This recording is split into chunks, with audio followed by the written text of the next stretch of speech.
মুর্শিদাবাদ জেলার ভারত বাংলাদেশ আন্তর্জাতিক সীমান্ত লাগোয়া রানীনগর থানা। এই রানীনগর থানাতেই গত 2 দিন আগে একটি বাইক চুরির অভিযোগ হয়। বাইক চুরির লিখিত অভিযোগের ভিত্তিতে তদন্তে নামে রানীনগর থানা পুলিশ, এবং সেই তদন্ত চলাকালীন সন্দেহজনক দুই যুবককে গ্রেপ্তার করে এবং তাদেরকে জিজ্ঞাসাবাদ করতেই সেখান থেকে রহস্যভেদ হয় চুরির।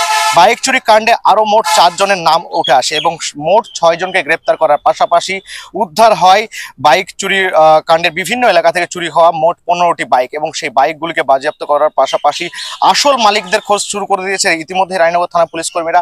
এবং তারপরে ফের আরো একটি বড় ধরনের সাফল্য পেয়েছে রানীনগর থানা পুলিশ কর্মীরা। মুর্শিদাবাদ পুলিশ জেলার রানীনগর থানা এবং রানীনগর থানার ভারপ্রাপ্ত আধিকারিক সহ তার পুলিশ দল এদিন রানীনগর থানার যে সীমান্ত এলাকা রয়েছে বামনাবাদ, সেই বামনাবাদ এলাকার যে পাথরঘাট এলাকা রয়েছে সেই পাথরঘাট এলাকা থেকে 600 বোতল অবৈধ কপসা ফেন্সিল সহ এক যুবককে গ্রেপ্তার করে। ধৃত যুবকের বাড়ি রানীনগর থানা এলাকাতেই বলে পুলিশ সূত্রে খবর। ধৃতকে আজকে পুলিশি হেফাজতের আবেদন জানিয়ে আদালতে পাঠানো হয়েছে।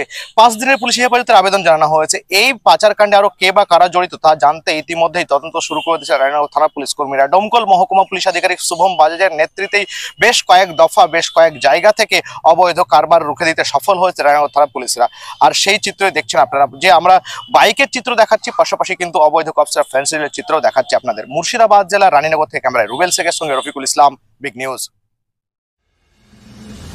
মুর্শিদাবাদ জেলার ভারত বাংলাদেশ আন্তর্জাতিক সীমান্ত লাগোয়া রানীনগর থানা এলাকায় একটি বাইক চুরির অভিযোগের ভিত্তিতে তদন্তে নামে পুলিশ। উক্ত তদন্ত চলাকালীন চুরি হওয়া মোট 15টি বাইক সহ 4 জনকে গ্রেপ্তার করে। পাশাপাশি আজ ফের বড় সড় সাফল্য পেল রানীনগর থানার পুলিশ। 600 বোতল ফেন্সিডিল সহ গ্রেপ্তার এক পাচারকারী। জানা গিয়েছে রানীনগরের বাবনাবাদ পাথরঘাট এলাকায় এক যুবকের কাছ থেকে 2 বস্তা ভর্তি অবৈধ কাফ সিরাপ ফেন্সিডিল উদ্ধার হয়। ঘটনায় গ্রেপ্তার করা হয় যুবককে। ধৃতের বাড়ি রানীনগর থানা এলাকায়। ধৃতকে আজ 5 দিনের পুলিশি হেফাজতের আবেদন জানিয়ে আদালতে তোলা হয়েছে।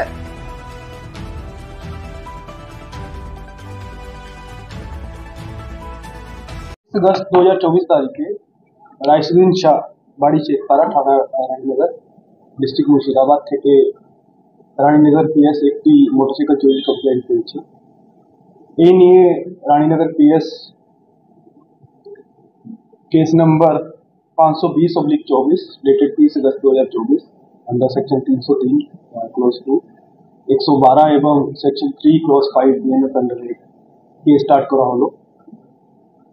তদন্ত সময় ইনফরমেশন পেয়ে রানীনগর পিএস এর টিম 2 জনকে অ্যারেস্ট করেছে, যার নাম রুবেল ইসলাম বাড়ি কালীনগর এবং হাসিবুল সরকার বাড়ি বগলতরি থানা রানীনগর মুর্শিদাবাদ। জিজ্ঞাসাবাদ করে 15টি বাইক রিকভার করা হয়েছে এবং আরো 4 জনকে অ্যারেস্ট করা হয়েছে। আরো জিজ্ঞাসাবাদ করে আমরা জানতে পেরেছি যে তারা রানীনগর পিএস এলাকা ছাড়াও ওর এলাকা থেকে বাইক চুরি করত। এখন তো তদন্ত চলছে, আমি আশা করি ওর কিছুটি বাইক রিকভার হবে, চুরি বাইক রিকভার হবে। এই বাইকগুলো কোথা থেকে চুরি হয়েছিল, বেসিক্যালি কোথা কোথা থেকে কমপ্লেন ছিল এটা এখন জানা যায়নি, এখন রিকভার হয়েছে। আমরা সবাই থানাকে যেটা লোকাল নেটবিং থানা আছে সবাইকে বাইক ডিটেলসটা মেসেজ করি, তারপরে বাইকগুলো কি অবস্থা ছিল। বাইক যেটা বাইকগুলো আছে এটা বিভিন্ন জায়গা থেকে রিকভার হলো। এটা 5টা বাইক রিকভার হলো গোধনপাড়া থেকে, 4টা শেখপাড়া থেকে, 2টো হয়েছে তেহসিনপুর থেকে। সবাই বিভিন্ন কন্ডিশনে আছে, কিছু নাম্বার প্লেট নেই, ওটা ডিটেলসটা আমরা শেয়ার করবো। অনেক সময় দেখা যায় সীমান্ত এলাকাতে বিশেষ করে এই বাইকের পার্টস পত্র বা বাইকগুলোকে চুরি করে পুরো খুলে বাংলাদেশে পাঠিয়ে দেওয়া, এইগুলোতে কি কোনো রকম ওরকম কোনো? এটা এখন তদন্ত চলছে, আমরা যেটা জানিয়ে দেবো will get back to you with any information comes up will get back. মোট কতজনকে ধরলেন? টোটাল 6 জন ধরা হলো, আগে 2 জন পরে 4। সকলে একই গ্যাং এর বলছেন, মানে একই রকম সবাই একই গ্যাং এর মেম্বার আছে। যেটা 2 জন আছে প্রথমে যেটা অ্যারেস্ট করা হলো, ওকে 5 দিনের পিসি নেওয়া হলো। যেটা পরে 4 অ্যারেস্ট হয়েছে ও এখন ডিসিতে আছে, আমরা ডিসি মিটিং করে দেবো। এখন যুক্ত আছে, আগে যেটা তদন্ত হয়েছে ওটা আমি আপনাকে শেয়ার করছি।